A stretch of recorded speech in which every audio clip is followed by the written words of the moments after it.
Assalamualaikum warahmatullahi wabarakatuh. Sahabat beriman, apakah dua tempat paling suci di dunia dalam agama Islam? Ya, Mekah dan Madinah. Tiap tahun, jutaan manusia dan seluruh dunia tak henti meramaikan Mekah dan Masjid Nabawi. Sebagai penguasa, keluarga kerajaan Saud yang bertanggung jawab terhadap Arab Saudi dan jutaan umat Islam di sana. Namun sebuah rumor mengejutkan beredar di media, memberitakan jika raja-rajanya keturunan Yahudi. Apa asal mula tuduhan tersebut? Bagaimana mungkin negara Islam justru dipimpin oleh keturunan Yahudi? Tonton video ini hingga akhir agar tidak sesat.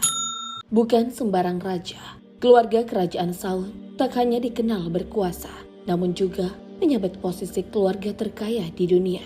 Dilansir CNN Indonesia dan Investopedia, keluarga ini diprediksi memiliki harta kekayaan mencapai 1,4 triliun US dollar atau setara dengan 20.111 triliun rupiah, angka yang sangat fantastis. Tak heran, kehidupan glamor keluarga kerajaan Saud tak bisa lepas. Putra mahkota Arab Saudi misalnya, selalu diliputi kemewahan dunia yang tak habis-habis. Pria bernama lengkap Muhammad bin Salman tak segan-segan menggelontorkan uangnya untuk pesta mewah di pulau pribadi yang berlokasi di Maladewa, salah satu destinasi wisata termahal di dunia. Tak hanya itu, ada 150 wanita cantik yang diterbangkan dari Brasil, Rusia, dan wilayah lain untuk menemani putra mahkota. Dalam buku Blood and Oil, Muhammad bin Salman Restless Quest for Global Power, karangan Bradley Hope and Justin Shack, mereka mengungkap bahwa biaya yang telah dihabiskan pangeran untuk sebuah pesta, jika dijumlah keseluruhan, biayanya mencapai 50 juta US dollar atau sekitar 732 miliar rupiah.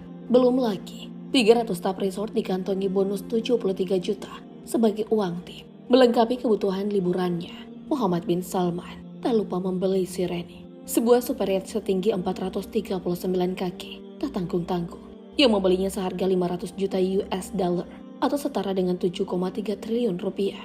Di yacht tersebutlah ia dan teman-temannya bisa berpesta pora hingga menghadirkan artis papan atas seluruh dunia.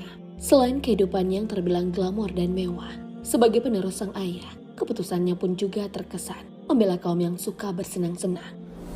Beberapa waktu lalu, putra mahkota ini menjadi bulan-bulanan beberapa tokoh seperti Presiden Asosiasi Imam seluruh India, Maulana Sajid Rashidi, karena telah mencontohkan masyarakatnya untuk mengonsumsi alkohol. Ada juga desas-desus jika pemerintah Arab Saudi membolehkan alkohol. Maulana Sajid pun mengatakan jika ia tidak akan gentar mengatakan bahwa ada kemungkinan Muhammad bin Salman adalah anak dari seorang Yahudi. Menurutnya, kaum Yahudi memiliki misi untuk menghancurkan nilai-nilai Islam, dan hal ini mulai ditunjukkan secara perlahan oleh Muhammad dengan aturan-aturan liberal yang dikeluarkan. Tentu menurut Maulana bisa menjadi sumber pertikaian umat Islam di Arab Saudi hingga seluruh dunia. Apalagi sebagai umat Islam, kita diharamkan mengonsumsi alkohol. Wahai orang-orang yang beriman, sesungguhnya minuman keras, berjudi, berkurban untuk berhala, dan mengundi nasib dengan anak panah adalah perbuatan keji dan termasuk perbuatan setan. Maka jauhilah perbuatan-perbuatan itu agar kamu beruntung. Al-Quran, Surah Al-Ma'idah, ayat 90. Namun setelah ditelusuri, tak ada statement resmi dari pemerintah Arab Saudi yang melegalkan alkohol. Bahkan dilansir The National News, Asisten Menteri Pariwisata Princess Haifa binti Muhammad mengatakan jika Saudi Arabia tak akan berencana untuk melegalkan alkohol bagi kalangan turis. Tak hanya ulama dari India, ulama Indonesia pun memiliki kecurigaan mendalam terhadap status keturunan Raja Saud. Dilansir Sindo News, adalah Rahmat Baikuni yang mengklaim hal tersebut. Ia bahkan mengutip beberapa buku untuk meyakinkan pendengar. Daripada hanya menduga, mari kita telusuri lebih jauh. Arab Saudi mengalami 3 fase pemerintahan. Fase pertama pada tahun 1733 Masehi. Fase kedua pada tahun 1824 Masehi. Dan fase ketiga dimulai pada tahun 1902 Masehi sampai hari ini. Di fase-fase tersebut, silsilah keluarga kerajaan Saud memang sudah sering mendapat perhatian dari peneliti dan sejarawan. Selain menjadi kiblat Muslim, ternyata terbentuknya negara ini tak lepas dari perseteruan dengan Kesultanan Ottoman pada abad ke-19. Keberhasilan Raja Al Saud menguasai wilayah semenanjung Arab, yakni Mekah dan Madinah, membuat Kesultanan Utsmaniyah, Kekaisaran Ottoman geram. Karena saat itu, mereka sudah menguasai Timur Tengah hingga Afrika Utara. Konflik tak bisa dihindari. Ottoman mengepung negara Saudi. Namun keluarga Saud melawan balik dan kembali berkuasa. Bahkan sukses menyatukan suku-suku di wilayah kekuasaannya. Hingga akhirnya bisa membentuk negara. Mereka pun resmi mengumumkan Kerajaan Arab Saudi dengan Al-Quran sebagai konstitusinya pada 23 September 1932. Karena perjuangan yang berdarah itulah, maka tak heran jika keluarga ini sangat menjaga nasab dan silsilah keturunannya. Hal ini mereka lakukan demi menjaga hubungan keluarga dan kerabat, sehingga nenek moyang mereka tak hilang dalam sejarah begitu saja. Bangsa Arab dikenal sangat kuat hafalan, dan hal ini pula yang membuat silsilah keluarga Raja Saud hanya mengandalkan kekuatan ingatan. Namun setelah peperangan antar kabilah terjadi, barulah pihak kerajaan menuliskan data nasab keluarga mereka. Menurut pengamat Timur Tengah dari Universitas Muhammadiyah Riau, Fahmi Salsabila mengatakan jika rumor ini adalah isu lama yang digoreng kembali. Padahal awalnya isu ini sudah pernah dibantah karena dari genealogi berdasarkan garis patrilineal. Kerajaan Saud merupakan keturunan suku Arab Adnan yang masih tersambung ke Nabi Ismail alaihissalam dan Nabi Ibrahim alaihissalam.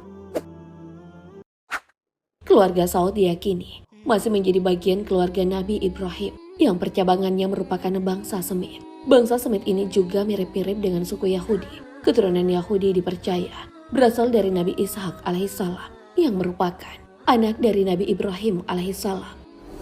Sementara bangsa Arab dan keturunan Raja Saud percabangannya dari keturunan Ismail yang merupakan anak Ibrahim, namun beda ibu, yakni Siti Hajar. Jadi bisa dipastikan jika keluarga kerajaan Saud tak berhubungan langsung dengan keturunan Yahudi, alias berita tersebut adalah hoax. Keluarga Saud berasal dari Mani bin Rabi'ah al-Muryadi. Dulunya sosok ini adalah tokoh leluhur tertua dari keluarga Saud yang berasal dari kabilah Bani Hanifah. Bani Hanifah adalah salah satu suku Arab lama yang sangat terkenal karena memiliki perekonomian yang kuat di masanya. Sebuah manuskrip penting menguatkan fakta ini dan pernah ditulis di masa pemerintahan Imam Turki bin Abdullah al-Saud yang memerintah pada tahun 1240 hingga 1249 Masehi. Pada dokumen inilah terbukti jika raja merupakan keturunan Bani Hanifah yang tiba di Dir'iyah sejak tahun 850 Hijriah. Selain pendapat Fahmi, ada juga pendapat lain dari Yon Mahmudi selaku pengamat Timur Tengah jebolan Universitas Indonesia.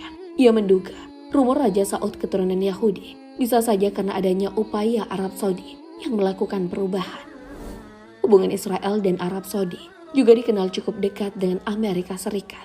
Hal ini bermula dari sebuah program yang digagas Donald Trump untuk melakukan normalisasi hubungan antara negara-negara Arab dengan Israel yang dipayungi oleh Abraham Accord atau Perjanjian Abraham pada 13 Agustus 2020. Dari kedua penjelasan pakar tadi, kita bisa menarik kesimpulan jika berita yang beredar sangat keliru.